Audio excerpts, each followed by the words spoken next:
السلام علیکم فرینڈس، مجھے امید ہے کہ آپ سب خیریت سے ہوں گے۔ آج ہم آپ کے لیے لائیں ایک ایسا وظیفہ جس کو کرنے سے آپ کی ساری مصیبتیں، پریشانیاں، ٹینشنیں دور ہو جائیں گی۔ چلیے آپ کو بتاتے ہیں وظیفہ کون سا ہے، اس کو کرنے کا طریقہ کیا ہے۔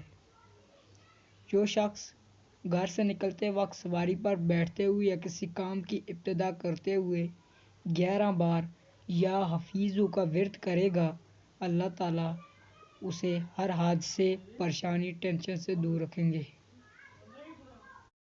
اگر یہی اسم کھانے پینے کی اشیاء پر دم کر کے کھائے گا تو وہ ہر بیماری، تکلیف، نظر بد، جادو، حسد سے اللہ تعالیٰ اسے محفوظ رکھیں گے انشاءاللہ تعالیٰ۔